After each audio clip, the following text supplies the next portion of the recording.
This is Justin Jackson, Managing Director at Career Builder of Product Development, specifically the Moneyball products.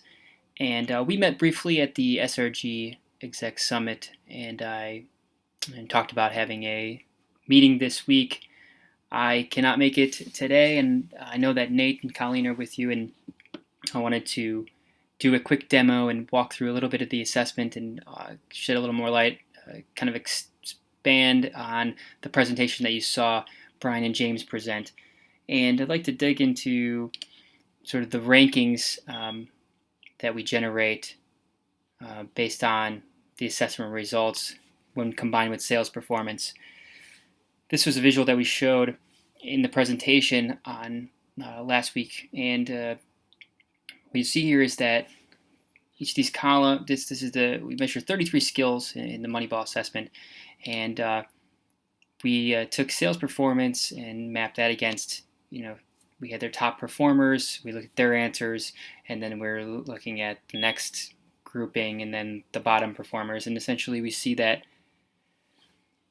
where people are performing high performers essentially are ranking themselves higher in quick qualification, and it has a high impact on quota. It has a very high impact on some of the other KPIs that we measured specifically for Workway. But overall, the group feels that they're only moderate in proficiency at this skill, but they do think it is important. This is essentially an algorithm. These 4 columns are all weighted, and they are playing a part into this development priority here. And you can see that there's kind of different ways that something could be rated a high development priority, and alternatively to number 1, quick qualification, we have using sales process as well as a high impact on quota and other KPIs. Proficiency is low and perceived importance is low. So maybe cases say, well, that doesn't make sense compared to the first one. Well, it's in some cases it's impact on quota is so high and impact on KPIs is so high that even if you think it's important, your people think it's important, and let's say this was high too, they were even good at it, it still may remain the top priority at the organization. Moving on, actually, I wanted to jump to a different report, to Gannett's report here, but as you can see, different set of top priority skills and high development priorities for their organization. Now the whole chart looks almost flipped upside down. This is a look at the entire competency model. This is the 33 skills that we measure on, kind of mapped into 4 major competencies there. But I want to jump down here to something else that we measure in regards to engagement, because that is something we didn't. I think they might have touched on in the presentation, but it wasn't expanded on a great deal. And you can see that the amount of robust reporting here. Really, this is where I'm going, is into the appendix here. But when we measured engagement levels, what we can also do is tie that into skills and performance. So while there's lots of studies I'm sure that you've seen, or maybe you've even conducted at your organization, where engagement is tied to satisfaction, tied to motivation and productivity, but not too often. Well, I don't think there are many at all. Are there tools out there and technology that can be delivered, put in your hands, that you can objectively measure engagement and performance and skills all in the same place, and then tie them all together and correlate them together in a multivariate analysis.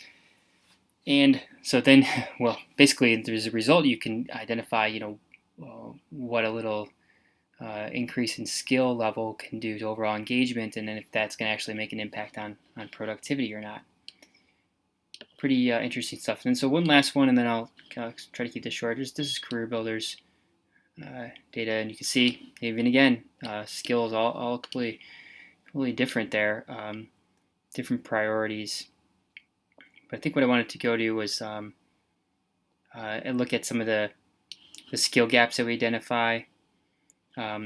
and we will break these down particularly for individual personas. So if we wanted to look at, well, here's a look at ours. Personas, we showed Workway's GP and showed that tacticians had the highest performance. Well, at our organization, actually, scouts are averaging the highest amount of quota. Tacticians do have the highest TCV, being total contract value, and then the most amount of scouts, the highest percentage of scouts are making quota as compared to the other ones. Interesting change-ups, but the skill gaps, by persona are interesting as well. So why this information is important is that this can really impact how your development priorities are prioritized, outside of the Moneyball system. So even if none of your salespeople took a course, I think you could use this information to impact the development or the initiatives that you have going on in the organization today. It's essentially, Moneyball should be helping make you a more informed leader and have better understanding on the individual skills of your people. And I think that's it. I want to keep it short and sweet compared to my other videos that I made, and hope to talk to you soon. Thanks.